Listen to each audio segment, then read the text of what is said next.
Bonjour à tous. Donc, je suis ravie avec l'équipe du Hub de vous accueillir au sein du Hub des territoires, qui est le lieu d'espace et de collaboration de la Banque des territoires au service du développement des territoires et de nos partenaires. Alors nous sommes encore dans les temps pour vous souhaiter une excellente année 2026, au cours de laquelle nous aurons plaisir à vous accueillir tout au long de l'année dans le cadre des événements de la programmation du Hub des territoires. Et aujourd'hui, ce qui nous réunit, c'est le bien vieillir et ses enjeux territoriaux.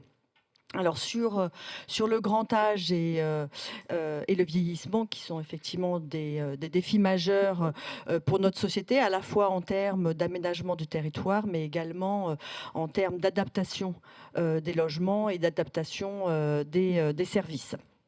Pour réussir le développement de nos actions, nous souhaitons accompagner les acteurs du secteur avec des méthodes collaboratives et innovantes.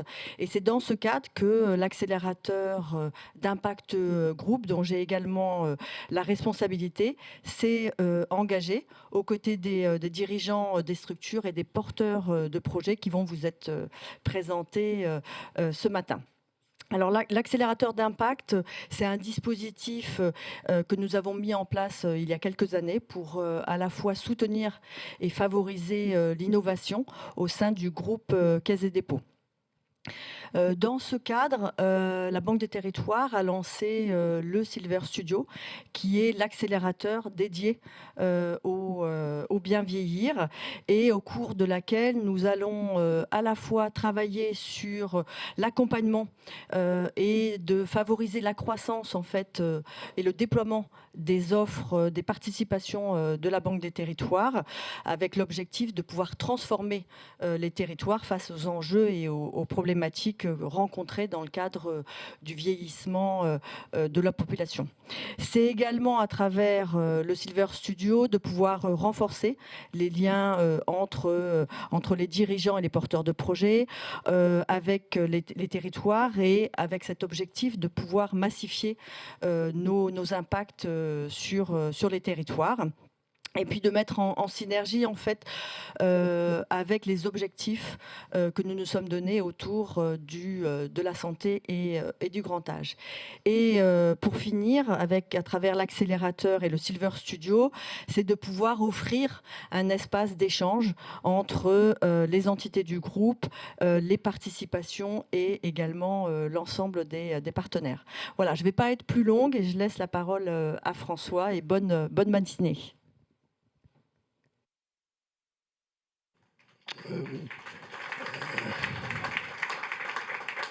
Alors, merci Laetitia. Et donc moi je suis François Vorer, le directeur de l'investissement à la Banque des territoires. Et je voudrais d'abord vous remercier d'être présent aujourd'hui. Je suis très heureux parce qu'on a quand même un grand succès avec la thématique de ce matin, puisque nous avons 360 personnes présentes, 120 en présentiel et les autres en ligne, ce qui prouve que la thématique est une thématique qui attire, en tout cas qui suscite un très grand intérêt. Et aujourd'hui, donc, on va traiter pendant la table ronde du sujet de bien vieillir à domicile, mythe ou réalité. Alors, je ne vais pas revenir sur ce que disait Laetitia en ce qui concerne le Silver Studio, qui est donc ce dispositif qu'on a mis en œuvre pour accompagner certaines de nos participations dans le secteur du bien vieillir. Et dans la table ronde, vous allez avoir des représentants de nos participations, que ce soit Click & Care, Maison de Blandine et Domani. Et Oscar, fondateur de Domani, aura l'honneur et le devoir d'animer cette table ronde, et je le remercie. Je cite toutes nos participations pour qu'il n'y ait pas de jaloux. Donc les 3 colonnes, Néo Silver, Live Plus, Alogia, Click & Care, Domani, Maison de Blandine. Merci Julie. Et cette promotion a comme parrain Laurent Guillon. Laurent, je te remercie vraiment d'être là. Alors Laurent, tu n'es pas exactement une start-up, mais tu es quand même, non mais bon, on peut le dire, c'est sûr qu'en tant que dirigeant de Emeis, tu as un rôle absolument fondamental dans le domaine du bien vieillir. Et même si tu n'es pas une participation de la Banque des Territoires, tu as une participation de la Caisse des dépôts. Et donc, à ce titre, c'est effectivement très, très, très bien pour nous de t'avoir avec nous aujourd'hui. Alors, pourquoi ce thème? Ce thème, il se résume à 2 chiffres. 2, ça, à mon avis, c'est suffisant pour qu'on puisse les retenir. Le premier, c'est que le nombre de personnes de plus de 75 ans va doubler d'ici 2030. C'est quand même assez effrayant, quand même. Un doublement en à peine 4 ans. Et face à ce chiffre, je crois souvent, Laurent, tu le dis, nous ne sommes absolument pas préparés pour faire face à ce mur démographique, à cette transition démographique qui s'annonce. Et alors, on a ce premier chiffre, et le deuxième chiffre qui était aussi à mettre en lumière avec le premier, c'est que 85% des seniors souhaitent vieillir chez eux. Et nous n'avons pas non plus du tout les dispositifs en place pour faire en sorte que ce désir soit réalisé. Donc, c'est 2 chiffres qui, à mon avis, justifient cette table ronde de ce matin. Et face à ce défi, que fait la Caisse des dépôts? La Caisse des dépôts a récemment annoncé sa décision d'investir 25 milliards d'euros dans la thématique santé grand âge. Alors, ce chiffre, qui est quand même énorme, concerne l'ensemble du groupe Caisse des dépôts, donc non seulement la Banque des Territoires, la Caisse, Emeis, la Banque Postale, etc., etc., mais ça montre que le groupe se mobilise fondamentalement pour aller plus loin et plus fort sur ce thème qui est très important pour nous tous. Et au niveau de la direction de l'investissement, la Banque des Territoires, alors nos chiffres sont un peu plus modestes que les 25 milliards qui ont été mentionnés, puisque à ce stade, nous avons investi environ 420 millions d'euros dans cette problématique du bien vieillir. Et nous focalisons notre intervention sur 3 axes stratégiques.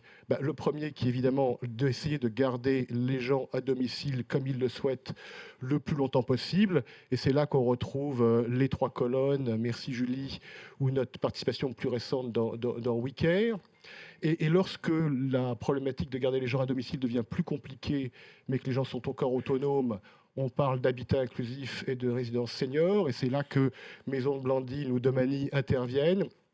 Et enfin, lorsque on n'est plus à même de garder les gens dans une situation d'autonomie et que la dépendance devient plus lourde, on investit dans les EHPAD grâce à notre participation de Emeis d'une part, mais on cherche également à améliorer la vie dans ces EHPAD avec des interventions pour animer la vie des résidents comme Life Plus ou Néo Silver. Donc vous voyez, on intervient dans tout ce cycle-là et il est clair que nous voulons renforcer notre action.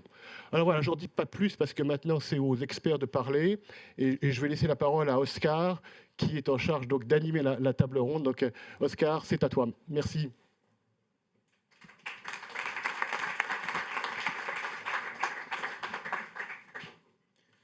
Merci François pour ces mots introductifs. Donc je me présente, je suis Oscar Lustin, le cofondateur de Domani. Domani, depuis 5 ans, on fait des habitats partagés et accompagnés pour des personnes âgées. On en dira un petit peu plus peut-être plus tard si vous voulez rester pour un petit déjeuner après la conférence. Aujourd'hui, mon rôle est d'animer les débats. Donc je vais être là pour écouter et vous relancer. L'idée, c'est de faire un débat vraiment qui soit sans langue de bois, à bâton rompu, pour qu'on puisse parler des vrais sujets qui intéressent les gens. Je me rends compte quand on fait des tables rondes sur le grand âge, c'est que souvent tout le monde est d'accord. Donc aujourd'hui, on va aussi essayer de trouver certains points de désaccord parce que vieillir, ça nous concerne tous. Néanmoins, on a tous une opinion peut-être différente sur ce vieillissement. François l'a rappelé, 85-90% des seniors veulent vieillir chez eux. Mais aujourd'hui, on va essayer de questionner cette question du chez-soi. Qu'est-ce qu'être chez-soi en fait? Est-ce que c'est le chez-soi historique dans lequel on a élevé ses enfants qui est parfois inadapté avec des marches, des escaliers et qui rend difficile la vie à domicile. Et aussi le chez-soi, c'est parfois un synonyme d'isolement. On a le baromètre de Petits Frères des Pauvres que vous suivez peut-être, qui est sorti encore une fois en 2025 et qui nous a souligné que 750 000 personnes âgées vivent en situation de mort sociale, c'est-à-dire qu'ils n'ont aucune interaction ni avec leur famille ni avec leur voisinage. Donc on voit que le domicile peut être aussi isolant parfois que le fait de rester chez soi pourrait vouloir être une volonté pour tous. Mais de l'autre côté, forcément, l'établissement n'est pas toujours la solution. Il y a des gens qui sont aussi isolés en EHPAD et en résidence senior qu'ils ne seraient chez eux, avec une pénurie de soignants qu'on connaît tous en France aujourd'hui. Donc finalement, on peut dire qu'on est face à à un paradoxe. D'un côté, tout le monde veut vieillir chez soi, mourir chez soi, et pas forcément mourir sur scène comme le dit la chanson, mais de l'autre côté, rester chez soi peut être compliqué, isolant, et aller en établissement n'est pas forcément la solution miracle pour bien vieillir entouré d'autres personnes. Aujourd'hui, du coup, pour intervenir et pour nous éclairer sur cette thématique de bien vieillir chez soi, mythe ou réalité, nous avons la chance d'avoir Laurent Guyot, directeur général de Emeis, anciennement Orpea depuis 3 ans et demi, après avoir dirigé Saint-Gobain pendant plusieurs années. Ensuite, on a Lina Bougrini, directrice générale de Click & Care, donc un service d'aide à domicile qui nous parlera aussi du rôle de la technologie pour bien vieillir chez soi. François Bertin-Hugo, qui est cardio-gériatre hospitalier, fondateur du groupe SAM, service à la maison avec votre médecin, et ancien directeur médical de Corian et d'Orpea, quand il s'appelait encore comme ça. Et pour finir, Laurence Boluda, directrice générale de la Maison de Blandine, une solution d'habitat partagé avec un siège à Lyon. Merci à tous d'avoir fait le déplacement. Je vous invite à monter avec moi sur scène pour commencer les débats.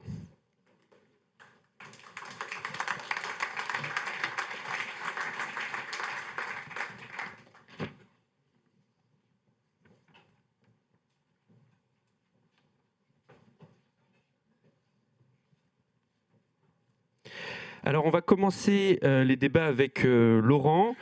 Laurent, merci d'être venu aux côtés du coup de certaines participations de la Banque des Territoires et de François, vous connaissez sans doute. Laurent, pour poser un petit peu le débat, bien vieillir chez soi, on en entend souvent parler. C'est une expression qu'on utilise souvent. On parle aussi de virage domiciliaire. Mais qu'est-ce qu'on met réellement derrière ces mots, vieillir chez soi? Qu'est-ce que ça veut dire ? Oui, bonjour. J'en sais rien, moi j'utilise jamais le mot virage domiciliaire parce que c'est une illusion qu'on donne aux personnes âgées. Quand je dis une illusion, on aimerait tous rester toujours chez soi, on aimerait tous mourir dans son lit, c'est-à-dire s'endormir un soir et ne pas se réveiller le lendemain, et que tout ça ce soit comme dans un rêve. La réalité elle est évidemment beaucoup plus complexe, vous la connaissez, et j'utilise jamais ce mot parce que ça a tendance à opposer les diverses solutions qu'on peut proposer en disant on va s'écarter des maisons de retraite, on va s'écarter des résidences seniors ou des résidences autonomie, et on va tous rester à la maison. La solution, évidemment, elle n'est pas celle-là, elle est de créer des parcours, des moments où évidemment, on a envie de rester le plus longtemps possible à la maison, et on le souhaite tous pour nos parents et nos grands-parents. Évidemment, tant que cela est possible, avec les contraintes que cela pose, c'est-à-dire dans des bonnes conditions, c'est-à-dire avec les personnels adaptés, c'est-à-dire avec la surveillance aussi de la bientraitance et la bienveillance qui est nécessaire dans un endroit où on est dans une relation quasiment unipersonnelle entre une personne âgée et quelqu'un qui vient prester, sans surveillance, je dirais, sans pression sociale ou contrôle social permanent. Et on aimerait bien que ce soit la seule solution, mais ce n'est pas la seule solution. Il faut passer un moment à domicile, puis après peut-être si on a l'opportunité dans une résidence senior où on a un encadrement qui est un tout petit peu plus fort, et puis à un moment quand le besoin de soins, le besoin d'accompagnement ou le besoin de lien social est encore plus fort, être dans une maison de retraite. Et d'ailleurs, nous, on n'est pas que un opérateur de maison de retraite, on a aussi énormément de domicile. On a à peu près 10% de part de marché sur le marché français dans le domicile, donc on est très très fort. Et ce qu'on essaye de créer, qui est très très très difficile, c'est des passerelles entre les différentes solutions pour faciliter la vie. Et c'est là où il y a un rôle, à mon avis, extrêmement fort de structuration du marché pour faciliter la vie des parents et des personnes âgées dans la création de ce parcours. Parce qu'aujourd'hui, pour chacun d'entre eux, c'est un stress à chaque fois qu'ils doivent changer de solution. évidemment quand ils changent des dents à la maison, évidemment quand ils doivent passer de leur domicile à une résidence senior, évidemment qu'ils doivent passer d'une résidence senior à une maison de retraite, ou quand ils doivent faire le chemin inverse. À chaque fois qu'il y a une rupture dans le parcours, c'est un trauma, et c'est un trauma sur lequel il faut travailler pour rendre ça le plus facile possible et le plus agréable possible pour tout le monde. Oui, tout à fait. Donc, dans votre groupe, comme tu le disais, il y a du service d'aide à domicile avec des interventions du coup chez les personnes, où c'est un salarié qui vient accompagner une personne âgée. Et de l'autre côté, il y a un peu le mastodonte, l'EHPAD, où pour le coup, il y a 60 salariés qui s'occupent d'une centaine de personnes. Je ne sais pas si mes chiffres sont exacts. Alors, il y a un peu plus de monde chez nous. Un peu plus de monde chez vous. Quand on a deux solutions, l'aide à domicile et l'EHPAD, parfois on peut être tenté, j'imagine, d'inciter les gens à déménager si la solution du domicile n'est plus adaptée. Est-ce que vous voyez en interne une tension entre le domicile d'un côté que vous défendez avec du service d'aide à domicile, mais qui peut atteindre une certaine limite, et du coup la nécessité de passer en EHPAD? Est-ce qu'il y a une nécessité de votre côté où finalement le domicile peut aller jusqu'au bout? Non. Enfin, pour le coup, je trouve, les solutions sont très complémentaires. Et le domicile, quand je dirais le domicile peut aller jusqu'au bout, non, enfin ça dépend des personnes. C'est toujours quelqu'un qui reste très autonome jusqu'à la fin de sa vie. Évidemment qu'il doit rester à domicile. Il est beaucoup mieux, à condition qu'il ait des liens sociaux. Et ça, j'insiste énormément, parce qu'on avait vu l'enquête des petits frères des pauvres qui est sortie au début de l'année, qui montre qu'il y a énormément de solitude à domicile et que c'est un problème de société extrêmement important auquel il faut qu'on réponde. La maison de retraite est une façon, j'utilise jamais le mot EHPAD, hein, c'est un mot qui est administratif. Je ne sais pas si vous connaissez la signification du mot, mais chez nous, les résidents sont à domicile. C'est leur maison, c'est leur chambre.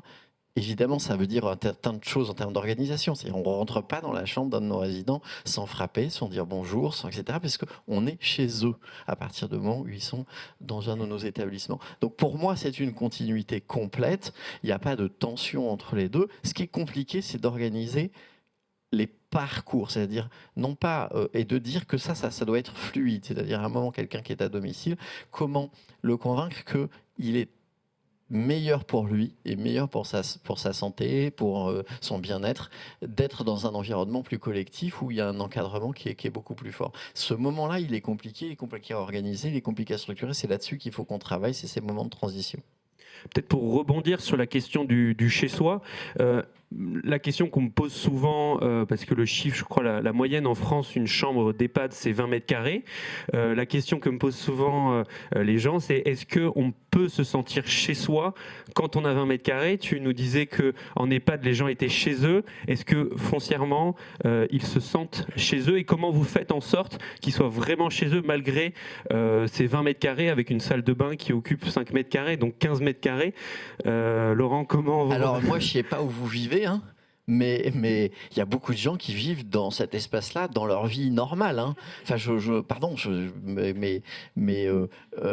c'est pas des surfaces non plus. Évidemment, si vous avez un 300 mètres carrés à Paris, peut-être que vous avez trouvé ça petit. Mais si vous avez un 300 mètres carrés à Paris, rassurez-vous, j'ai des chambres pour vous. Et pour tous ceux qui ont 300 mètres carrés à Paris, je peux les accueillir dans des résidences qui sont absolument magnifiques. Ils peuvent avoir 45 mètres carrés pour eux tout seuls, avec des services absolument incroyables. Donc, il faut qu'on s'adapte à la demande et il faut qu'on s'adapte aux capacités de financement. Il faut qu'on s'adapte à ce qui est la capacité des gens à habiter dans une chambre qui dépend un peu de leurs moyens. Après, le fait de se sentir chez soi, c'est pas lié uniquement à la surface.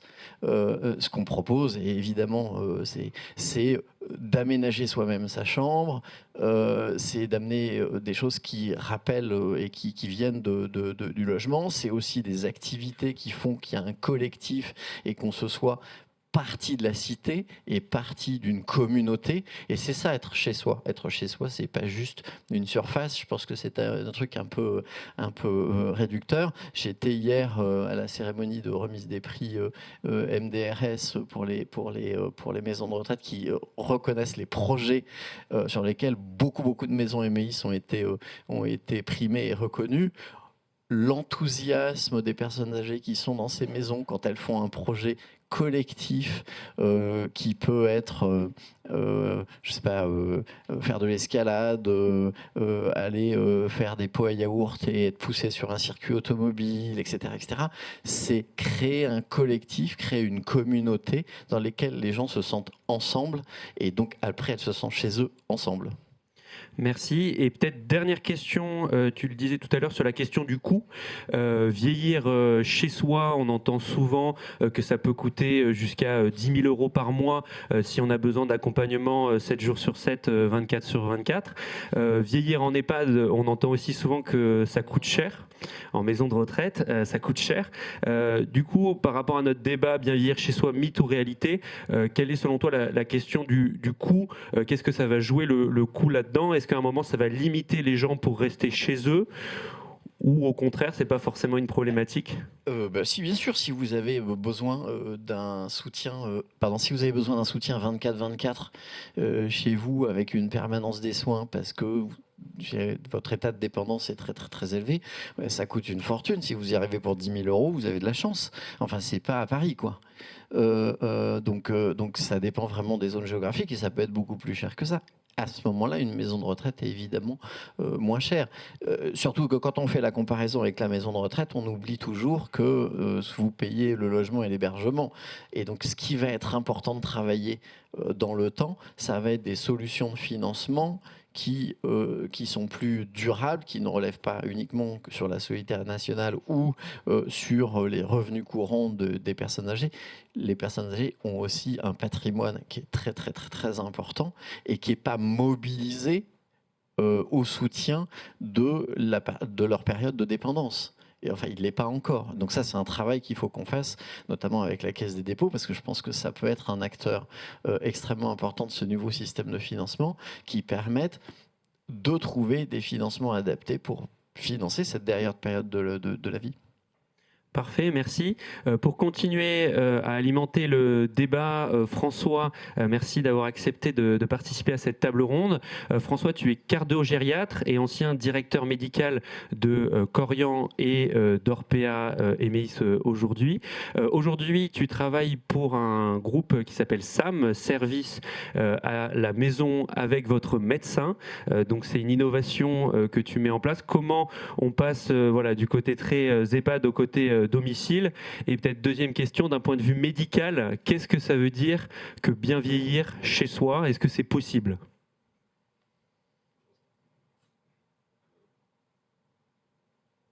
Oui, c'est bon.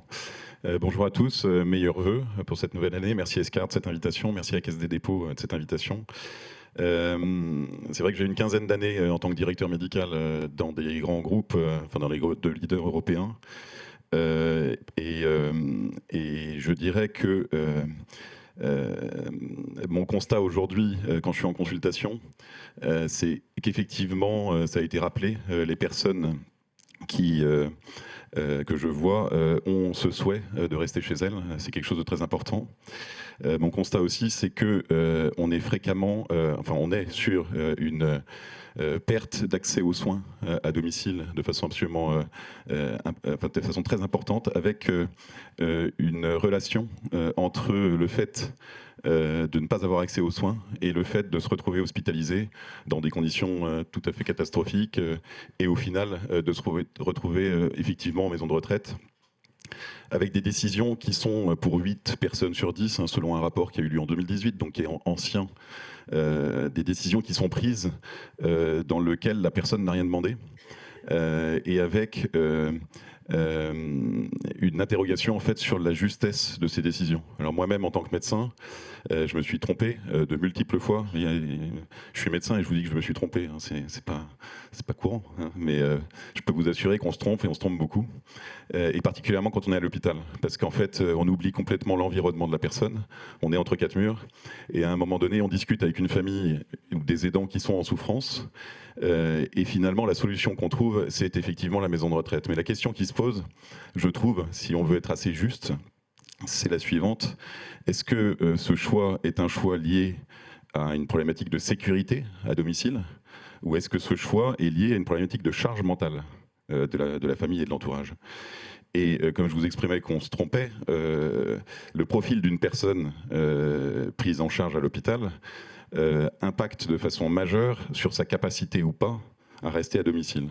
Et on a très peu d'études en réalité qui nous permettent de dire tel profil peut effectivement rester à domicile, tel profil ne peut pas rester à domicile. Alors il y a une revue de la bibliographie que j'avais pu faire dans le cadre de mes fonctions chez Emeis qui montrait que justement en fonction par exemple de son état thymique, de son état dépressif ou pas, la maison de retraite pouvait améliorer ou aggraver l'état du moral de la personne.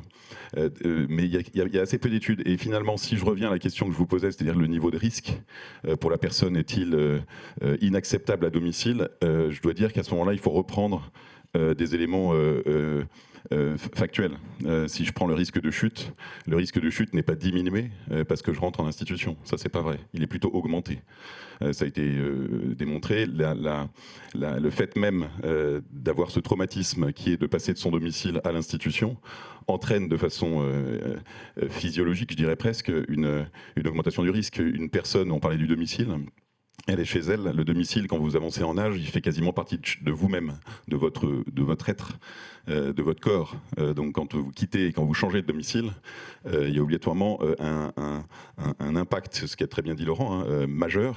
Alors on peut chercher à l'accompagner ou on peut se poser la question de savoir s'il y a des solutions qui seraient possibles à domicile, de façon à effectivement permettre à la personne de rester à domicile. Parce qu'aujourd'hui, effectivement, on a de façon graduée cette notion de parcours sans avoir, à mon sens, réellement réfléchi sur comment remettre le soin à un niveau suffisant au domicile, comment prendre des risques au domicile raisonnables et raisonnés, tout en maintenant une notion de surveillance telle que ça a pu être exprimé par Laurent également. Et quelque part, est-ce que malgré, sans opposer, parce que je crois qu'il ne faut pas opposer, je le redis, sans opposer maison de retraite et domicile, il y a quand même au domicile des progrès à faire et des organisations à mettre en œuvre pour permettre de répondre aux souhaits de 90% des personnes qui sont aujourd'hui en France et qui souhaitent vivre chez elles. Et justement, François, sur le côté du maintien à domicile, avec la casquette du coup médicale, quelles sont les conditions pour permettre à une personne âgée de rester à domicile? Moi, je rencontre parfois des personnes âgées qui me disent que leur médecin traitant ne veut plus venir parce que se déplacer pour, je ne sais pas combien il est payé à chaque intervention, mais le montant est assez faible. Quelles sont les conditions selon toi pour rester chez soi quand un médecin veut plus venir, l'infirmière passe 5 minutes et que finalement notre système au sens global n'est pas forcément toujours adapté à vieillir chez soi? Mais en même temps, je crois que on va revenir sur les conditions, mais je crois que tu l'as dit, notre système n'est pas adapté. Et c'est sûr que si on s'arrête à notre système, c'est pas adapté. Donc on peut pas rester chez soi, point. Et c'est ce que je dis aux aidants qui viennent me voir en consultation. Voilà, vous pouvez culpabiliser d'avoir proposé à votre parent de rentrer en maison de retraite, néanmoins vous n'aviez pas d'alternative. Ou bien, voilà, même si la décision était arbitraire et que voilà, en tout cas c'est ce qui vous était proposé. Donc il y a un sujet absolument essentiel qui est le médecin. Je rejoins complètement. C'est-à-dire que si le médecin ne vient pas à domicile, ça pose quand même des questions parce que les malades les plus complexes, ils sont à domicile. Ils sont polypathologiques, ils sont polymédiqués. Et pour qu'un médecin prenne connaissance d'un malade, il faut à peu près 3 quarts d'heure. Donc si vous démultipliez le nombre de médecins via la télémédecine, etc., à chaque fois vous perdez 3 quarts d'heure de temps médical qui pourrait être concentré sur des personnes plus jeunes. On dit qu'il n'y a pas de médecin, donc il y a quand même une réflexion à avoir sur le temps médical. Donc cette notion de médecin à domicile, elle est assez naturelle. Le fait que les médecins souhaitent aller à domicile, j'en ai rencontré plusieurs centaines, il n'y a pas de doute. Il y a des médecins qui aujourd'hui souhaitent aller à domicile. La question étant, quelles sont les conditions à leur apporter pour qu'effectivement ils puissent y aller à domicile. Voilà, chose sur laquelle nous on a pu travailler. Voilà, parce qu'après, alors pardon, je reprends mes notes, mais sur les conditions, moi je crois qu'il faut que la personne déjà ce soit un projet qui débute tôt, parce que je pense que le notaire a son mot à dire dans le fait de proposer le mandat de protection future, par exemple, pour penser la suite, penser le financement, comme l'exprimait Laurent, comment est-ce qu'effectivement on va permettre ce maintien à domicile. Le deuxième sujet qui est essentiel, c'est l'équipe de confiance. Si on ne démarre pas tôt des liens avec une équipe de confiance, avec un système de confiance, une équipe qui est formée, qui est disponible et qui est disponible 24 heures sur 24. Il ne s'agit pas d'avoir quelqu'un qui vient le matin, puis à midi, puis le soir. il y a cette notion de proposer un modèle avec une équipe de confiance qui est capable de venir à domicile jour et nuit. Voilà. Et puis peut-être pas la nuit dormir sur place, parce que quand on regarde ce qui se passe, quelqu'un qui dort sur place, la réalité c'est qu'en termes d'utilité, c'est pas si utile que ça d'avoir quelqu'un 24 heures sur 24. En EHPAD, aujourd'hui, vous avez 2, 3, 4 passages la nuit. En maison de retraite, vous n'avez pas quelqu'un qui est tout le temps à côté de vous dans votre chambre. Voilà. Et il y a des modèles aujourd'hui en France qui existent, qui proposent des passages la nuit. Ensuite, il y a la question effectivement de regard croisé. Quand vous avez une équipe, vous avez un regard croisé, il faut la démarrer tôt. C'est-à-dire que moi je dis toujours à mes patients, si vous voulez rester chez vous, il faut que vous connaissiez au moins 4 personnes capables de vous proposer une toilette, quand effectivement ça ira moins bien. Si vous connaissez qu'une personne, ce sera compliqué. Donc il faut essayer de créer ce dispositif-là. Et il y a peu d'organisations aujourd'hui qui le proposent. Et puis voilà, il faut des acteurs de santé de premier recours qui se déplacent. Et c'est possible à condition de leur donner les moyens. Et en tout cas, c'est ce sur quoi nous on travaille avec ce service d'aide à la maison avec votre médecin, qui propose en fait au médecin traitant une équipe d'auxiliaires de vie qui ne travaille que pour lui et ses patients, ce qui lui permet à ce moment-là de se déplacer et puis ce qui permet également de les former, puisqu'il participe à un temps de formation de son équipe, ce qui permet à ce moment-là d'avoir effectivement ces conditions de maintien à domicile. Et puis, le dernier sujet, c'est les temps sociaux. Parce qu'évidemment, on a parlé d'isolement. L'isolement, c'est un vrai problème à domicile. Alors, il faut bien regarder comment est-ce que les personnes souffrent effectivement d'isolement, parce que parfois, elles n'ont pas non plus un besoin énorme de collectivité. Parfois, en EHPAD, elles sont ravies de ne pas entendre. Voilà. Et d'ailleurs, on les appareille pas. Voilà. Et à domicile, elles sont chez elles, elles sont devant la télévision, elles sont dans leur environnement, et parfois, elles y sont bien. Mais il faut être capable de leur proposer ces temps-là. Et c'est vrai qu'aujourd'hui, là encore, nos solutions ne sont pas suffisamment, je dirais, réfléchis, développés. Même les financements nous posent quelques difficultés pour proposer des temps partagés, et alors que c'est un vrai sujet. Et peut-être pour rebondir là-dessus, ce sera ma dernière question, François. Quand on a 4 personnes qui doivent nous aider potentiellement pour venir faire la toilette, quelqu'un qui vient faire une partie de Scrabble avec nous, un médecin qui intervient, des infirmières, une équipe, on se dit que c'est merveilleux et on a tous envie de ça, mais est-ce qu'à grande échelle, pour tous les Français qui vieillissent, j'ai pas le chiffre exact, mais on a entendu qu'il allait doubler d'ici à 2030, est-ce que c'est soutenable, ou est-ce que c'est possible uniquement dans des petits pays ou des petits territoires qui auraient une politique grand âge développée et pas de problème de finances publiques ? Alors je sais que la Pologne réfléchit à revenir sur le modèle de la maison de retraite complètement. Le ministère a une vraie réflexion sur ce sujet-là pour pouvoir concentrer le domicile et des petites unités. Moi, je crois qu'il y a de la place pour tout le monde. On l'a dit, il y a beaucoup de personnes âgées, et puis il y a un autre sujet dont on n'a pas parlé, mais qui est extrêmement important, qui est la réduction du nombre d'aidants naturels. C'est-à-dire qu'à partir de 2030, vous avez une chute des courbes d'aidants naturels qui fait que vous allez avoir des personnes effectivement totalement isolées à domicile. Moi, je pense que toutes les bonnes idées sont bienvenues, que chacun a sa place. Je pense quand même qu'à un moment donné, il y a un problème de professionnalisation. Si on ne s'appuie que sur des professionnels dont on exige un certain niveau, on aura du mal. Est-ce qu'il n'y a pas du service professionnalisé ou professionnalisant qui doit être mis en place, qui pourrait permettre des compléments de revenus chez du citoyen un peu lambda? Parce que la personne du premier étage, il faut peut-être l'aider à manger, mais à condition qu'il ait été formé, et c'est tout à fait une réflexion que nous on a en tout cas, qui est d'accompagner aussi des personnes, je dirais, moins qualifiées dans la réalisation de formations autour d'une équipe, de façon à ce que justement ce ne soit pas des électrons libres, qu'il y ait toujours ce regard croisé, qu'on limite les problématiques de situations de maltraitance et autres. Voilà, mais on sera obligé, je crois, parce que les EHPAD, les maisons de retraite, pardon Laurent, ne répondront pas à 100% du besoin des Français.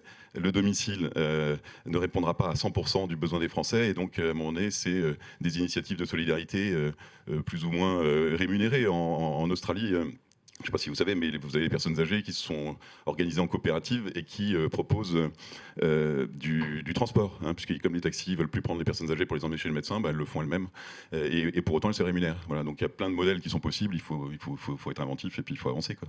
Super. Peut-être une réaction, Laurent, sur ce que vient de dire François ? Le sujet principal qu'on va voir, c'est le nombre de personnes qui sont de professionnels qui peuvent faire le travail. Et ça, François a totalement raison. On a une dynamique qui est double, c'est-à-dire à la fois un nombre de personnes âgées en âge d'être en dépendance qui augmente de façon exponentielle, et à la fois un nombre de professionnels qui, lui, se réduit. Et donc on voit bien que, il va falloir faire de la productivité, c'est pas un gros mot, c'est-à-dire qu'il va falloir être plus efficace dans ce qu'on fait. La digitalisation, l'automatisation, on va voir apparaître des robots pour faire le ménage. Pardon, chez moi, j'ai un petit robot qui se déplace tout seul. Dans nos établissements, on ne l'a pas encore. C'est encore une personne qui le fait. Ce n'est pas des personnes qualifiées. Mais bon, il y a des choses comme ça qu'on peut automatiser. Et donc, il va falloir qu'on automatise un certain nombre de tâches. L'autre aspect, c'est qu'il va falloir aussi qu'on délègue beaucoup plus des tâches. Une infirmière aujourd'hui, la distribution des médicaments dans une maison de retraite, elle est faite par les infirmières. Mon Dieu, mais juste donner les médicaments sur lesquels c'est écrit le nom, ça peut être fait par quelqu'un d'autre. Évidemment, le décret le permet maintenant, mais il va falloir aller plus loin pour qu'on puisse concentrer le savoir et les ressources qui sont très formées sur des tâches les plus complexes. Et tout ça, c'est un travail qu'il faut qu'on fasse dans les 5 années qui viennent, parce que l'échéance, c'est en effet 2030, entre la croissance du nombre de personnes âgées et la baisse des effectifs qu'on n'aura pas. Hein. Parfait. Merci pour cette réaction. On va parler maintenant, la transition est toute trouvée, du rôle aussi de la technologie.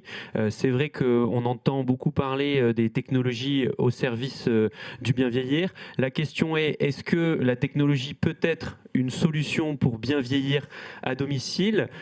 Pour en parler, Lina, directrice générale du service d'aide à domicile Click & Care. Alors, est-ce que la technologie, elle change quelque chose pour les personnes âgées? Est-ce qu'elle va leur permettre, dans les années à venir, de bien vieillir chez elles plus sereinement, ou finalement c'est un peu une cerise sur le gâteau qui viendra apporter quelques petits services en plus? Merci Oscar, bonjour à tous et bonne année à tous. Alors c'est extrêmement intéressant à ce qu'on entend jusque-là. Juste pour rebondir, vous parliez du robot là, qui fait le ménage.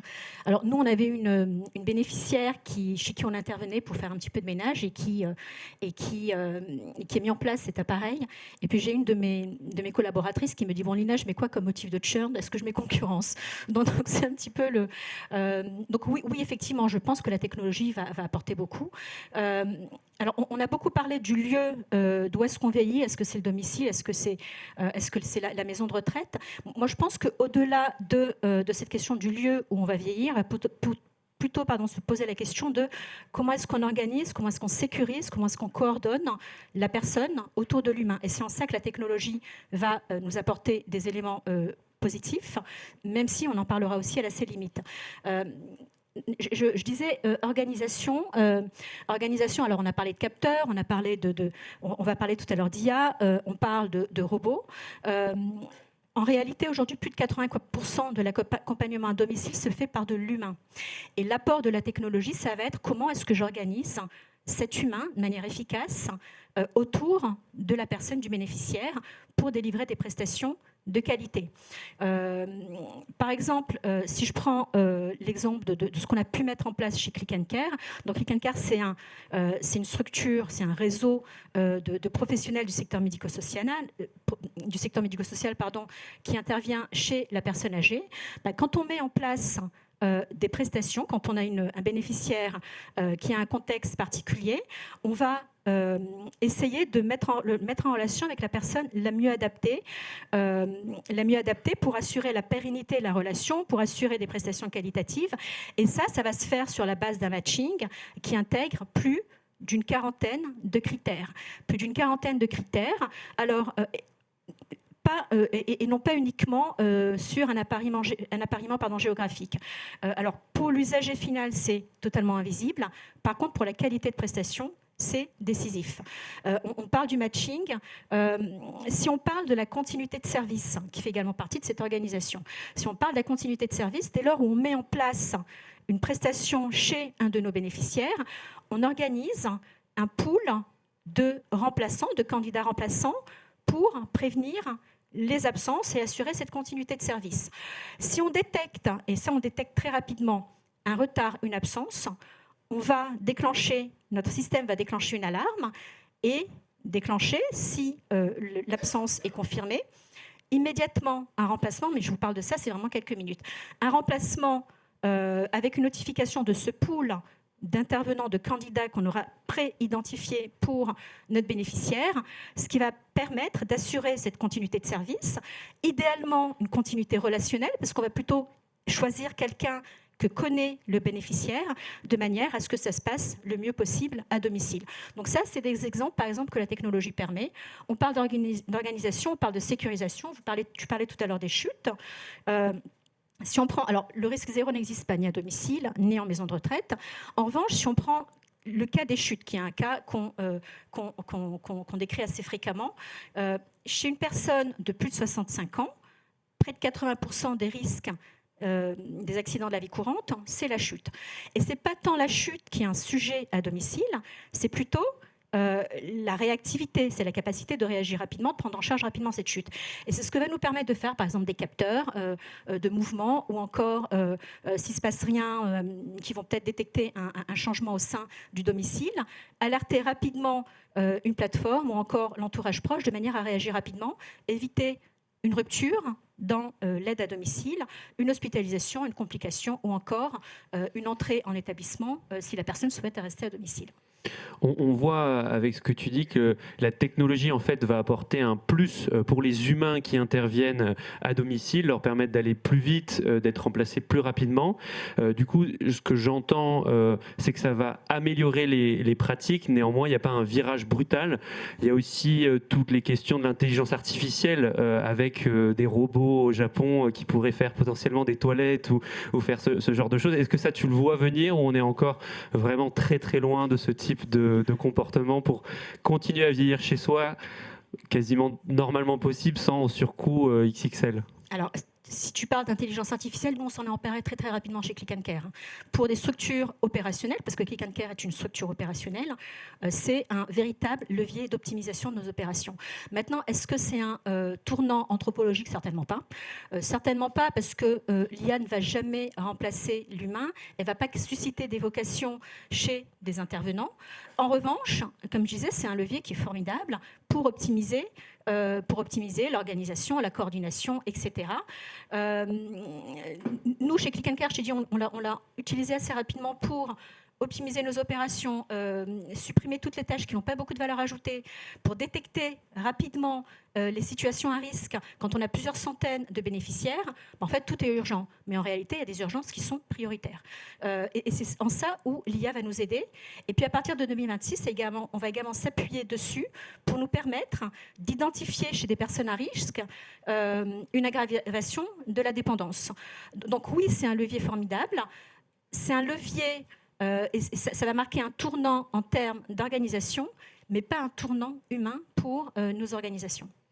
Merci. Et François, qu'en pense le médecin? Je sais qu'on est en France en pénurie de gériatres. Il y a un manque grandement de professionnels adaptés. C'est un métier qui attire pas.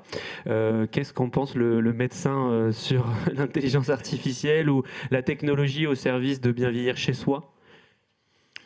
Alors je dirais pas que la gériatrie n'attire pas, parce que vous avez des personnes qui choisissent la gériatrie dans les 100 premiers à l'internat. Mais c'est vrai qu'en volume, ça reste un métier qui n'est pas possible aujourd'hui en libéral, ou très complexe. Et c'est probablement ce qui fait qu'il y a un certain nombre de freins. Parce que vous avez aujourd'hui dans les médecins et dans les étudiants en médecine, des profils qui veulent faire de la médecine, de la belle médecine.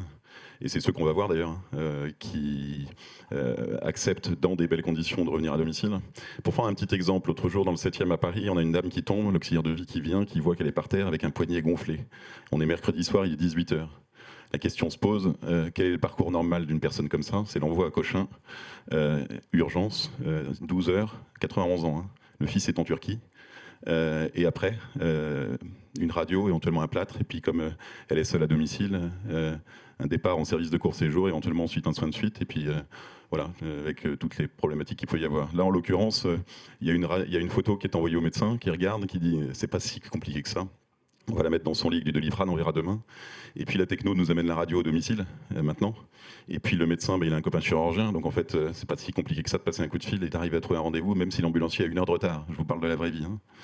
et la dame elle a son attel et le fils il est au courant et puis tout se passe bien. Voilà, c'est ça qu'on essaye de rendre comme service quand on travaille chez SAM, ce service d'aide à la maison avec votre médecin, et c'est un service qui effectivement est très intéressant parce qu'on est dans l'humain et que la techno, pour répondre à ta question, Oscar, j'aime beaucoup LivePlus, j'aime beaucoup Nicolas, je le connais très bien, il a un très beau produit.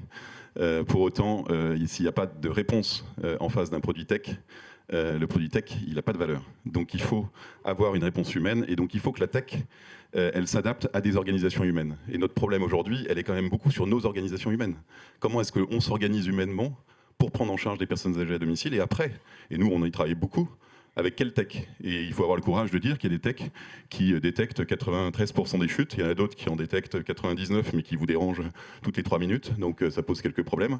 Il faut pouvoir trouver des techs et les comparer aussi, être capable de dire laquelle on utilise et puis qu'est-ce qu'on est capable de détecter. Et puis l'IA évidemment pour l'organisation, quand vous avez une auxiliaire de vie qui est ennuyée parce qu'elle elle se retrouve sur une situation où l'heure qui a été prévue initialement va durer 1h30, derrière il y a toute une réorganisation de planning à réaliser, puisque nous on est en mode prestataire, et l'IA évidemment nous aide énormément. L'IA elle nous aide aussi beaucoup pour la communication, parce qu'on peut aller regarder ce qui se passe en termes de communication entre les équipes, le médecin, etc., puis même préparer des communications à la famille bien huilées. Enfin voilà, tous ces éléments en termes d'intelligence artificielle, c'est des éléments qui demain vont énormément nous servir. Et je dois dire quand même que dans nos freins, je suis à la Caisse des dépôts donc je me permets, il y a un sujet de financement. Ce financement à l'heure, ce financement dans lequel on nous impose des règles qu'au-delà de 65 fois le SMIC, enfin, on n'a pas le droit de si on augmente les cotisations sociales, etc. Tout ça est une problématique majeure. L'APA est une problématique qui, à mon sens, est importante. Je crois que le crédit d'impôt, même s'il n'est pas très rose aujourd'hui, c'est une arme qui permettrait, si on augmentait les plafonds, de prendre en charge les personnes âgées, d'augmenter, de définir le pourcentage auquel elles ont droit en fonction de leurs ressources. Bercy saura très bien le faire, on est à côté. Et puis avoir des professions, on parlait de valorisation des professions assermentées, capables de faire de l'évaluation à domicile, ça serait quand même pas mal, parce que quand on voit la disparité des évaluations en fonction des départements, ça pose quand même quelques questions d'équité. Voilà. Et peut-être que l'IA pourra nous aider là-dessus aussi, pourquoi pas. Super, merci pour cette intervention. Alors on a parlé de certaines innovations, on a parlé de services d'aide à domicile, de bracelets de téléalarme, de détecteurs de chute, de maisons de retraite un petit peu modernisées. Il y a aussi d'autres solutions qui existent et peut-être Laurence, tu vas nous en dire quelques mots. Laurence, tu es directrice générale de la Maison de Blandine, une solution d'habitat partagé pour des personnes âgées. Alors quelles sont les innovations qui existent dont on n'aurait pas parlé, en particulier au sein du champ de l'habitat partagé? Qu'est-ce que l'habitat partagé et ce qui permet de résoudre un petit peu ce débat, bien vieillir chez soi, mythe ou réalité? Bonjour à tous, merci Oscar et merci à la Bande au Territoire d'organiser ces moments qui font justement émerger. Et en tout cas, on sent bien qu'il y a des attentes. Donc nous, on est là pour présenter des nouvelles solutions pour habiter un peu différemment. On a beaucoup parlé de soins, on a parlé de dépendance, on a parlé de solutions techniques. Moi, je voudrais juste revenir sur ce que c'est que finalement ces lieux de vie de toutes ces personnes âgées qu'on sera un jour d'ailleurs, nos parents, grands-parents, etc. et nous demain. Donc, parce que vieillir, finalement, c'est pas seulement un sujet médical, c'est aussi un sujet de comment on continue à vivre en vieillissant dans un cadre de vie, dans un environnement qu'on connaît, dans une continuité de soins. Finalement, c'est un sujet de vie quotidienne, c'est un sujet de logement, c'est un sujet de relation aussi. Enfin, on sait tout ce qui se passe avec les familles, l'éloignement géographique, etc.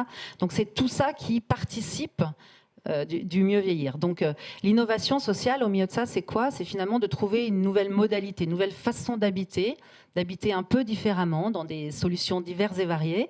C'est ce qu'on appelle l'habitat inclusif, l'habitat partagé accompagné.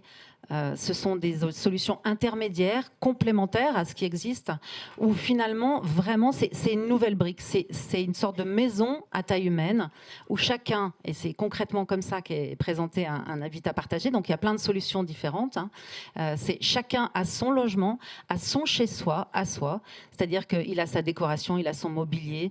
D'abord, ce sont des logements qui sont adaptés, évidemment, je le signale quand même, mais c'est effectivement fait pour des personnes âgées, qui sont sécurisées. Et et il ferme sa porte, il est chez lui, donc il est avant tout chez lui. Et puis il y a tous ces espaces partagés, accompagnés par une équipe, ce sont les deux moments importants, c'est espace partagé et accompagnement. Donc espace partagé pour vivre des temps ensemble, pour choisir ces temps ensemble. On n'est pas tout le temps en espace partagé, on est un peu chez soi, un peu avec d'autres. Tout le monde se connaît, parce que ce sont aussi des tailles d'habitat qui font que tout le monde est en lien. Il y a une équipe qui accompagne ça, qui accompagne ce qu'on appelle un projet de vie sociale et partagé. Donc, qu'est-ce qu'on a envie de faire ensemble en fonction des talents, des envies, des besoins de chacun. Tout ça dans une maison à taille humaine où chacun a vraiment sa place. Alors, et peut-être ce que nous disait Laurent tout à l'heure, c'était que finalement c'était un peu pareil, une chambre avec des espaces communs et un projet de vivre ensemble, on peut même sortir à l'extérieur. Finalement, dans le débat bien vieillir chez soi, est-ce qu'on est chez soi en habitat partagé ou est-ce qu'on est autant chez soi qu'en EHPAD, comme on le disait, ou en maison de retraite, comme on le disait tout à l'heure? Alors, avant qu'il s'énerve, donc ce sont... Alors, on est chez soi dans... Chez soi dans une maison de retraite. Non, ça marche pas. Donc, on est chez soi... La parole. Ce sont vraiment des lieux de vie sécurisés, rassurants. Ce n'est pas des lieux médicalisés dans un habitat partagé, c'est certain. C'est des lieux pour les habitants, pour les familles. C'est très rassurant aussi pour les familles. On en a un peu parlé avec les aidants, mais je pense que c'est aussi important de se dire que quand on est aidant, on a envie de savoir où et comment est bien vieilli sa personne âgée. Donc oui, on est chez soi. Nous, on fait des études et des mesures d'impact. Donc 84% de nos habitants se disent chez eux. Et c'est chez eux, c'est leur chez eux, c'est leur nouveau chez eux, c'est le chez-soi repensé dans un nouvel environnement. Et c'est pas que le chez-soi, et c'est ça qui est vraiment important, c'est le chez-soi avec d'autres, quand j'ai envie d'être avec d'autres. Et c'est ça, finalement, l'habitat partagé, l'habitat inclusif, c'est d'être chez soi, mais pas tout seul. Et pas tout seul quand j'ai envie de ne pas l'être. Et 84%, donc ce chiffre, je pense, est assez important, des habitants au sein des maisons de Blandine se sentent chez eux. Est-ce que, Laurent, vous avez des études comme ça sur aussi le sentiment de chez soi? C'est vrai que c'est important aussi de donner la parole aux usagers. Comment vous assurez que les gens soient vraiment chez eux en maison de retraite? On a des taux de satisfaction qui sont au-dessus. Alors, on n'a pas cette mesure de savoir s'ils se sentent chez eux ou pas. C'est une très bonne question. Je vais le faire dans la prochaine enquête. Mais on a des taux de satisfaction qui sont au-dessous de 92-93%. Et on voit bien que c'est des chiffres qui sont en progression depuis 4 ans parce qu'on a mis beaucoup d'initiatives. Le sujet n'est pas tant la surface, comme on le disait tout à l'heure, ou le mode, ou même le nombre de gens. Évidemment, si vous avez un établissement, on n'en a pas en France, mais si vous avez un établissement à 300 personnes avec un look and feel d'hôpital, vous ne pouvez pas vous sentir chez vous. Et donc ça, nous, on n'en a pas en France. On a quelques-uns, par exemple, en Espagne. Et c'est vrai que ce n'est pas des endroits dont on rêve spontanément.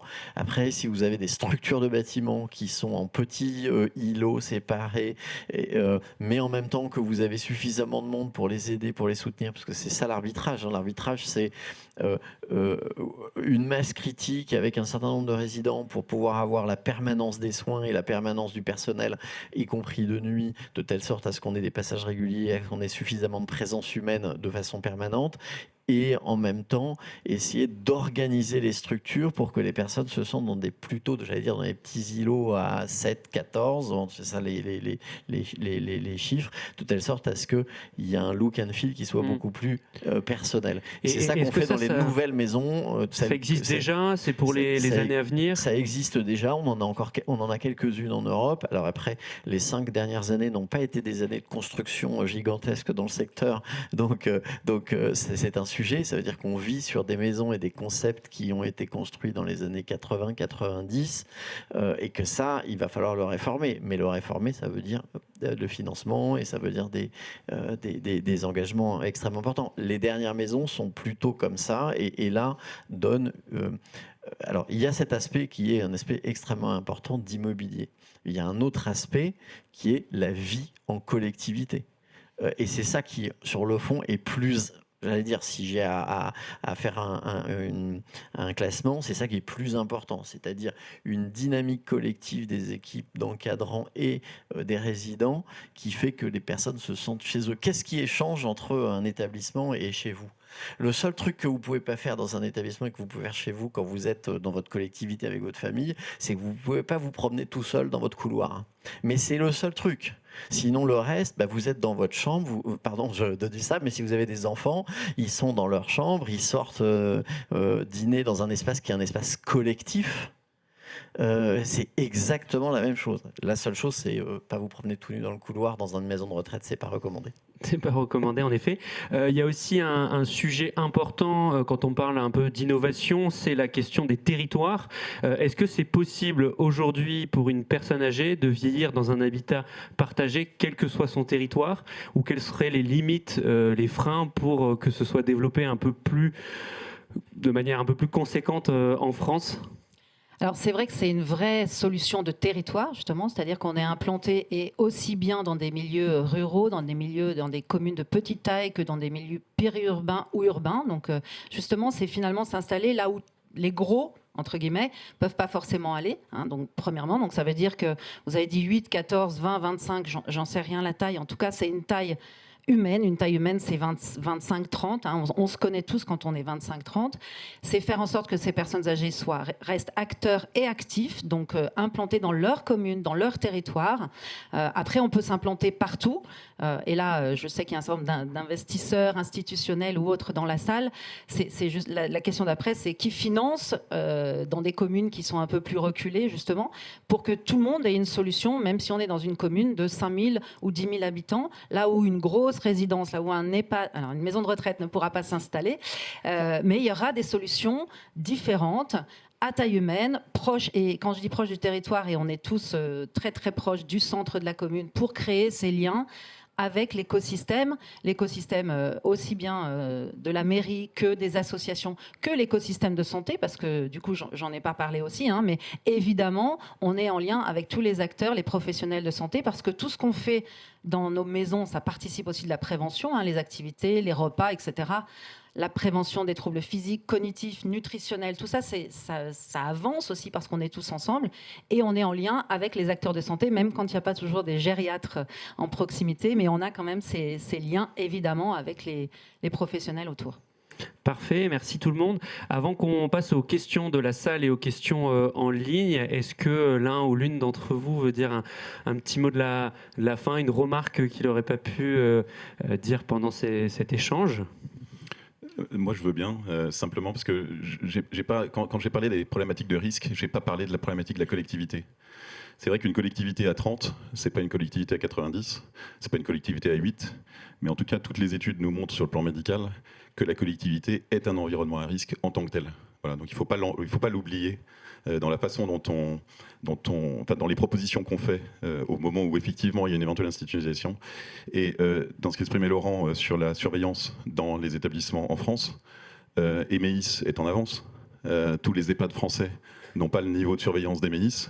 Moi, je prends simplement un chiffre que j'ai dénoncé en 2011 pour dire juste que ça fait bientôt 15 ans. Quand vous avez 2 personnes dans un établissement, une maison de retraite, la nuit, et que vous avez une unité Alzheimer, ça veut dire que vous laissez parfois seuls des personnes Alzheimer dans une unité.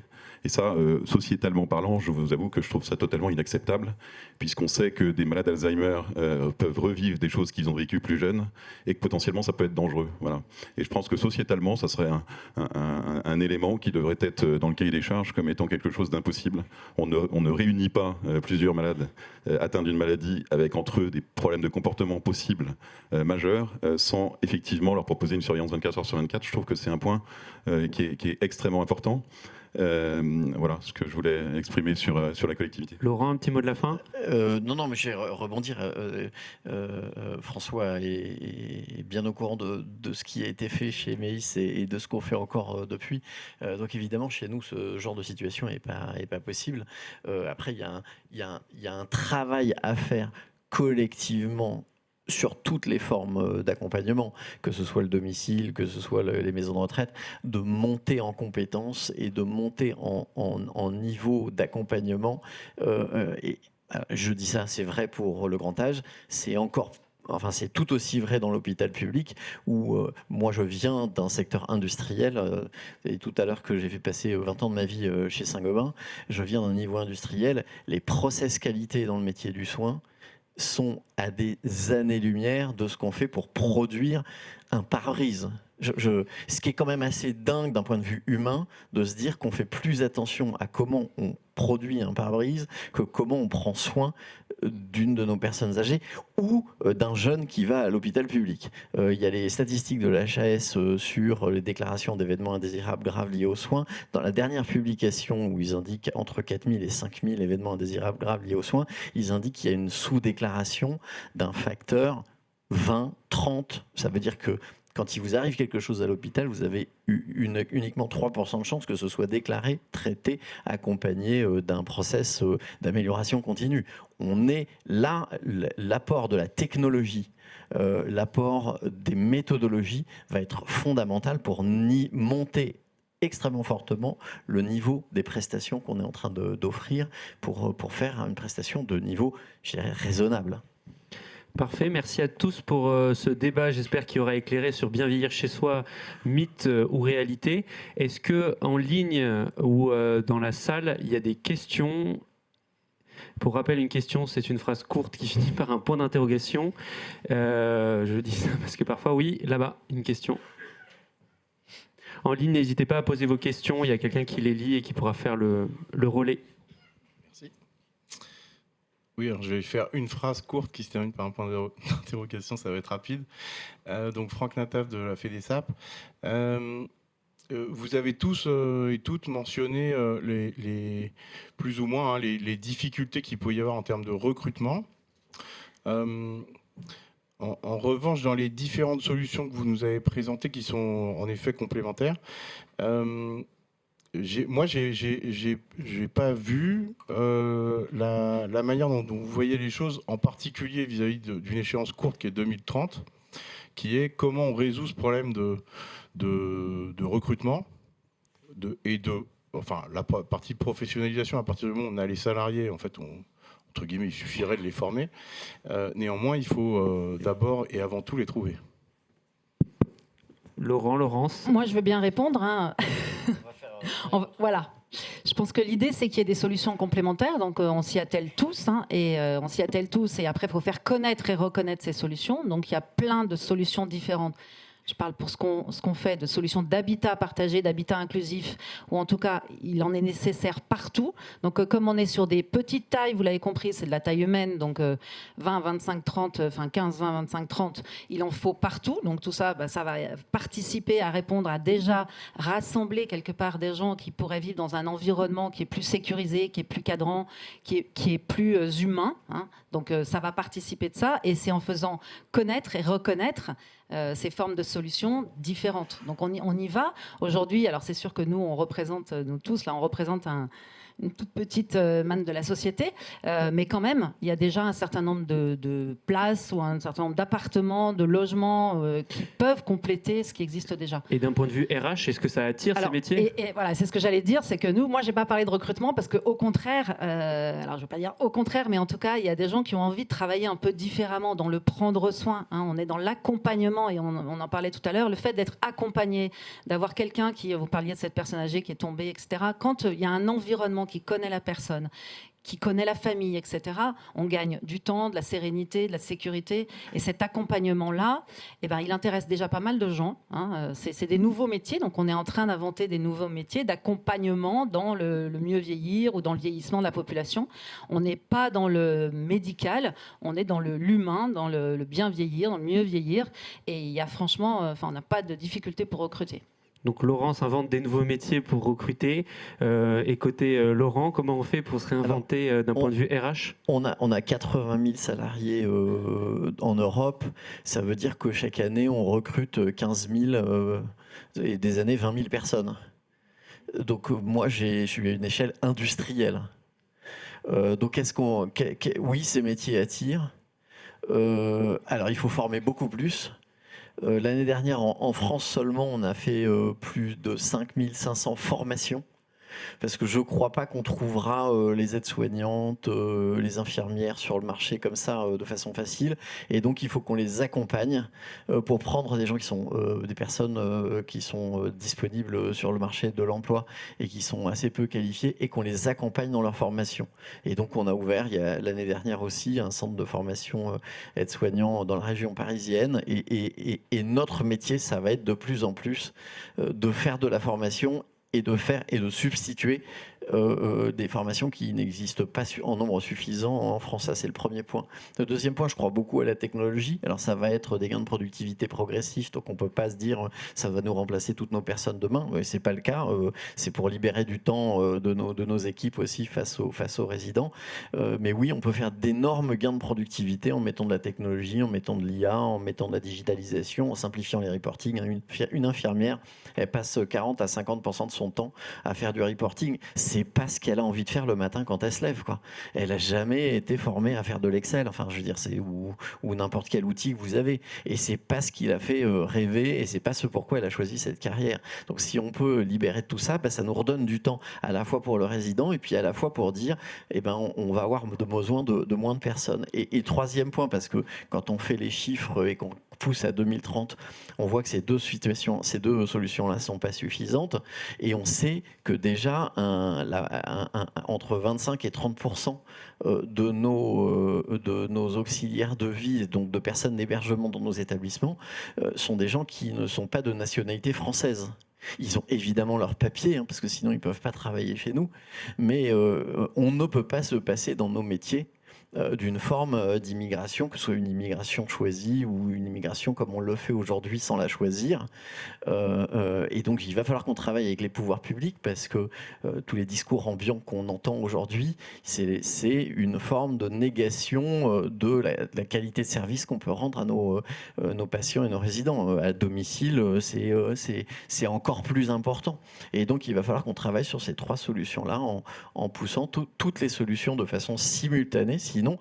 Sinon, le scénario du laisser-faire et le scénario du repli sur soi dans nos métiers, ça va être juste que les personnes les plus riches de notre société vont sans problème avoir une solution, et que, en revanche, ceux qui n'auront pas les moyens, ils feront en effet partie du virage domiciliaire, mais du virage domiciliaire subi, qui signifie qu'elles vont juste vivre mal à la maison, abandonnées, seules et sans soins.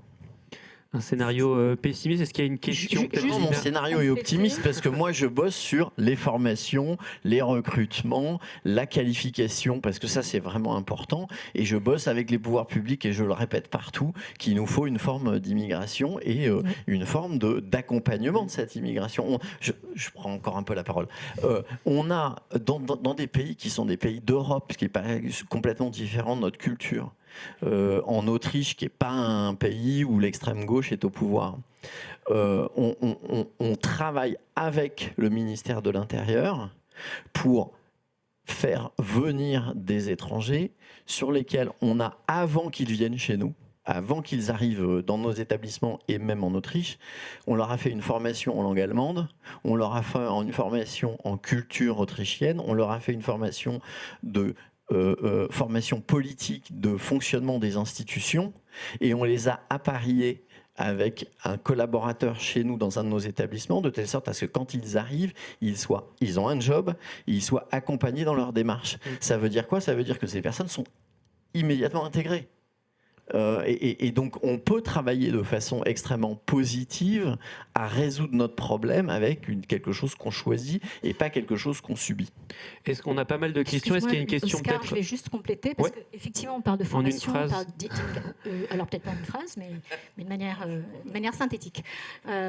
Comment dire typiquement, alors chez Click & Care, je ne pense pas qu'il y ait réellement une crise de vocation. On reçoit plusieurs centaines de candidatures par jour. Je pense que depuis le lancement, aujourd'hui, on a 348 000 personnes qui ont candidaté. Et quand j'entends d'autres structures d'aide à domicile, elles ont également des candidats. Alors, ce n'est pas forcément des candidats formés, d'où l'impact de la formation. Tu parles d'immigration. Moi, je pense que l'IA va également modifier les métiers avec peut-être des personnes qui seront amenées qui seront peut-être éloignées de l'emploi et qui pourront peut-être également intégrer des métiers créer du lien. Maintenant, il n'y a pas de crise de vocation. Par contre, il y a une crise qui est liée aux conditions de travail. Et c'est en ça, nous, on essaie d'avoir un modèle un petit peu plus léger, où on s'appuie beaucoup sur l'IA, sur la technologie, pour pouvoir produire des heures qui coûtent un peu moins cher, dégager de la valeur qui est redistribuée aux intervenants. Et le constat, c'est que quand elles sont bien rémunérées. Elles sont rémunérées, je pense, mais parce qu'on a un modèle aussi qui permet de 30 à 50% au-delà du secteur. Elles sont fidèles à la plateforme. On essaie de faire en sorte que leurs conditions de travail soient convenables, avec moins d'usure professionnelle, avec moins de pénibilité, en étant vigilant au trajet, en étant vigilant à la stabilité des missions, en étant vigilant aux compétences. On met effectivement quelqu'un qui fait de l'aide ménagère ne va pas être mis en relation avec quelqu'un qui est en situation de handicap. Donc on est ultra vigilant à cette mise en relation. Et au final, en fait, ça fonctionne bien. Ça fonctionne bien. Donc oui, il y a aussi il y a la formation, il y a effectivement l'immigration, il y a peut-être susciter des vocations chez des personnes qui seront éloignées de l'emploi demain, mais il y a aussi le fait de travailler sur les conditions de travail, des intervenants qui changent la donne. Mais encore faut-il le pouvoir quand les financements sont ceux qui sont aujourd'hui. On a une question en ligne peut-être et pas mal de questions dans la salle qu'on prendra juste après. Oui, bonjour à tous et merci aux 160 personnes en ligne qui nous posent leurs questions. Il y a beaucoup de questions autour du lien social, donc évoquées par les personnes autour de la table. Alors, comment prenez-vous en compte la question du lien social ? Comment allez-vous encore améliorer cette prise en compte dans le futur ? Est-ce que ce sont par des initiatives internes, par des recours à des intervenants extérieurs, par des innovations ? Peut-être un petit mot, François, sur le lien social, notamment à domicile. On en a parlé tout à l'heure. Comment on fait venir du lien social quand on est seul à la maison ? Alors j'en profite pour dire ce que j'avais à dire.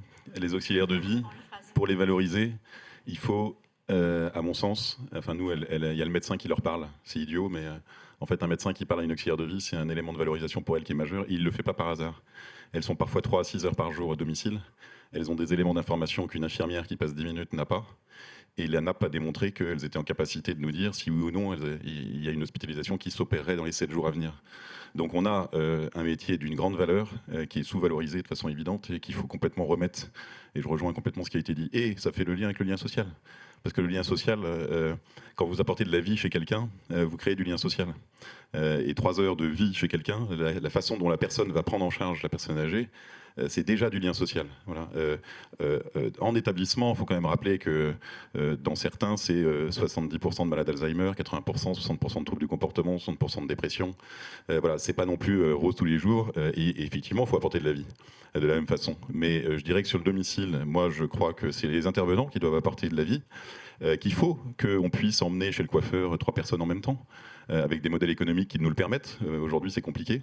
Et je redis que le financement à l'heure versus un forfait avec une véritable prise de responsabilité de ce que l'on fait pour la personne à domicile serait probablement un modèle économique qui changerait complètement la donne, parce que en fait, on est dans des carcans et on ne peut pas s'adapter aux besoins. Une personne âgée, elle évolue à la journée, à la semaine, au bout de 15 jours, enfin, elle évolue 3 fois dans le mois. Donc on a un plan d'accompagnement personnalisé qui est de toute façon désuet au bout de 15 jours. Et ça, voilà, je crois qu'il faut à un moment donné qu'on se repose des vraies questions sur le modèle économique du service à la personne, parce que voilà, il faut s'adapter. Les personnes nécessitent que l'on s'adapte. Il y a pas mal de questions, il nous reste 5 minutes. Ce que je vous propose, c'est qu'on prenne 3-4 questions et qu'on essaie d'y répondre en groupé. Il y a une question sur l'estrade et une au fond de la salle. Et une dernière devant. Merci bien. Vous avez mentionné l'apport de l'intelligence artificielle donc dans les services. Et est-ce que vous pouvez citer des exemples pour la prévention ? Donc, je peux vous mentionner notre tensiomètre de risque de chute. En quelques foulées, on peut détecter, évaluer un risque de chute. Donc, grâce à l'intelligence artificielle.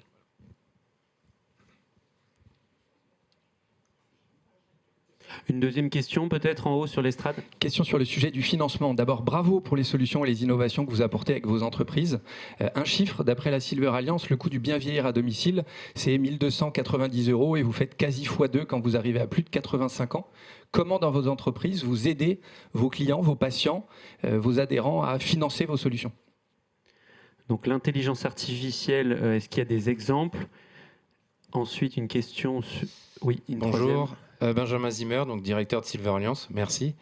Une question qui risque de bousculer, mais bon, j'avais envie de la poser. Pourquoi en 2026, nous en sommes encore à l'année 2013 ?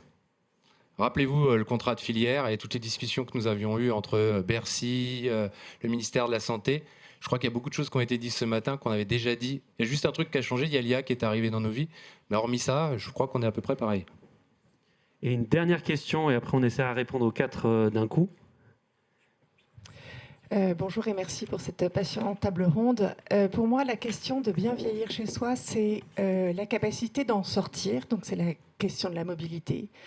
C'est la capacité de pouvoir accueillir, et notamment sa famille quand elle habite loin. Donc, c'est la question de l'hébergement. C'est la question effectivement du vivre ensemble, mais du vivre ensemble pas que dans un, je vais être choquante, ghetto de vieux, mais aussi, et pas que avec les auxiliaires, mais également avec les jeunes, avec des familles. Donc, quelles sont les innovations sur ce type de sujet?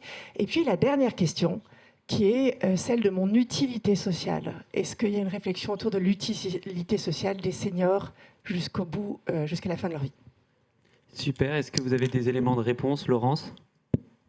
Oui, moi je vais répondre à la dernière question, parce que l'utilité sociale, c'est justement ce qui est au cœur d'un projet d'un habitat partagé. C'est justement qu'est-ce que chacun, et on a bien compris que de redonner un sentiment d'utilité à la personne âgée, c'était vital. C'est vital au sens, voilà, il faut manger, dormir, il faut avoir du lien, il faut se sentir utile. Donc c'est justement comment on va chercher les personnes par ces accompagnements, ces équipes sur place, pour qu'elles retrouvent un sentiment d'utilité, qu'elles partagent, qu'elles se sentent utiles, qu'elles aient une responsabilité, qu'elles revivent. Vous parliez de la question de la mobilité, on est toujours dans une centralité pour que, évidemment, les personnes puissent se déplacer. Il y en a qui ne se déplacent pas, mais dans ce cas-là, il y a toujours Monique, Jean-Pierre ou René qui va aider à... C'est ça aussi. C'est ce vivre ensemble qui est partagé, qui est choisi, qui est interrogé, réinterrogé. Ils se questionnent régulièrement sur comment on peut s'accompagner les uns les autres. En fait, c'est vraiment une forme de vivre ensemble. Et bien sûr qu'il faut qu'ils sortent de chez eux, de leur domicile historique. Ça, c'est un parcours. C'est pas facile. C'est un deuil. Je mets les bons mots. Il faut commencer par accepter de quitter son domicile dans lequel on a vécu parfois 40, 50 ans, son environnement. Donc, il faut changer. Donc, changer quand on a 85 ans, voilà, on peut imaginer ce que ça veut dire. Mais justement, il faut ces gens-là pour les accompagner. C'est pour ça que je parle d'accompagnement de personnes. Donc, encore une fois, ce n'est pas du soin pur, mais c'est comment on les fait changer d'état pour aller dans un état où ils se sentent mieux. Et d'ailleurs, je dirais quand même un dernier chiffre, mais dans tous nos habitats partagés les uns les autres, les gens, quand ils repartent, en général, c'est parce qu'ils décèdent. La majorité des cas, c'est parce qu'ils sont morts, ou alors que vraiment, ils vont dans des établissements, maisons de retraite, parce qu'il y a une mise en danger, il y a une maladie trop avancée, etc. Voilà. Mais donc, ils n'ont pas de retour en arrière, mais il y a ce chemin sur lequel on les accompagne.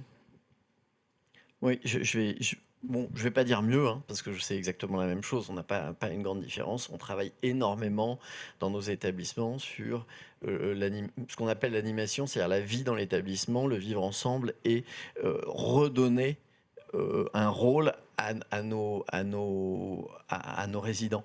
Tout à l'heure, François disait que le risque de chute était plus élevé dans les établissements qu'à domicile. Je pense que c'est exactement la raison pour laquelle le risque de chute est plus élevé dans une maison de retraite. C'est que d'abord, il y a une sélection. Ceux qui viennent dans nos maisons de retraite, ce n'est pas tous ceux qui sont à domicile. Ça, c'est le premier point. Mais le deuxième, qui est beaucoup plus important, je pense, c'est que quand ils rentrent dans une maison de retraite, on les prend comme s'ils étaient un peu à l'hôtel. Et c'est ça qu'on est en train vraiment de changer de façon profondément dans nos établissements. C'est de leur dire, non, vous êtes vraiment chez eux, chez vous. Et vous avez un rôle et une utilité sociale à apporter à cet établissement. Ce qui est compliqué, c'est qu'on se heurte un peu à la réglementation française. Par exemple, si on veut, dans mes maisons de retraite aux Pays-Bas, quand je veux faire couper des carottes et éplucher des carottes à un résident, j'ai pas de problème, j'ai pas de réglementation qui m'en empêche. Si maintenant je fais venir un de mes résidents dans la cuisine et qu'il y a une inspection des affaires sanitaires, je vais me faire aligner et on va m'expliquer que non, c'est pas comme ça que ça marche. Tout est réglementé dans une maison de retraite. La qualité du sol, la largeur des murs, etc. On vit dans un monde où on n'a pas conçu notre réglementation autour du résident en se disant qu'est-ce qu'il veut, mais on a dit tiens, vous allez me faire ça parce que c'est que ça. Et ça m'est imposé. Donc on travaille avec les pouvoirs publics pour dire non, il faut nous laisser de la marge de manœuvre et de l'initiative pour qu'on puisse changer les choses. Pourquoi ça n'a rien changé depuis 2013 ? Alors moi, je n'étais pas là en 2013, donc j'ai aucune capacité de répondre à ça. Ça fait que 3 ans et demi que je suis dans le secteur, j'ai connu 10 ministres. D'accord ? Donc, j'ai un rendez-vous avec une ministre, j'ai dit une parce que c'est souvent une femme. J'ai un rendez-vous avec une ministre, je lui explique tout ce qu'on est en train de faire et je lui propose des mesures, voilà ce qu'on pourrait faire pour le secteur, etc. etc. J'ai jamais de deuxième rendez-vous parce qu'elle n'est plus là. Oui. Non mais lui, il a d'autres choses à faire. Je veux dire, c'est pas lui qui est en charge de gouvernement, c'est pas lui qui est. Donc quand on ne peut pas travailler comme ça. Donc, ce qu'on a fait, et ce que j'essaye de faire, et que je pense est une initiative qui est différente de ce qui s'est passé jusqu'à présent, ce qu'on essaye de faire avec des acteurs du public, de l'associatif et du privé, c'est de monter une plateforme qui puisse défendre les intérêts du secteur au-delà des ministres qui passent, au-delà des secteurs qui, dans le temps, se sont un peu tapés les uns sur les autres et donc n'est jamais apparu comme étant unis vis-à-vis des pouvoirs publics. On essaye de faire ça pour pouvoir après défendre des mesures. Les mesures sont assez simples, hein. C'est un peu de planification. On a besoin d'y voir clair sur qu'est-ce que vous voulez dans les 5, 10, 15 prochaines années. Qu'est-ce que ça veut dire en termes de choix de société ? Et c'est pas à moi de faire un choix de société. C'est collectivement avec les représentants du personnel, avec les syndicats, avec les représentants de résidents, les représentants des familles, avec les pouvoirs publics, de dire voilà ce qu'on veut comme modèle et voilà comment on va le mettre en œuvre. Combien on a besoin de personnes ? C'est arrêter de nous mettre des normes en permanence. Vous savez que là, quand même, la mesure phare je vais être un peu polémique, il n'y a pas trop de monde qui enregistre. La mesure phare du gouvernement, des gouvernements dans ces dernières années sur les maisons de retraite, ça a été de nous donner l'obligation d'accueillir les chiens et les chats. Vous voyez, enfin, je veux dire, mais on est dans quel monde ? On est dans un monde en crise, ça va pas, etc. Et le seul truc qui est vraiment significatif, c'est de nous faire accueillir les chiens et les chats. Bon, on le faisait déjà. Hein. Parfait, merci pour ce mot de conclusion. Merci à tous pour votre écoute et votre dynamisme en ce matin. Je laisse la parole aujourd'hui à Adrien qui va un peu clôturer ces débats. Merci tous les 4 pour votre intervention et on pourra prolonger le débat un peu plus tard à un café ou en ligne. Vous avez peut-être nos LinkedIn qui s'afficheront. Au revoir, merci.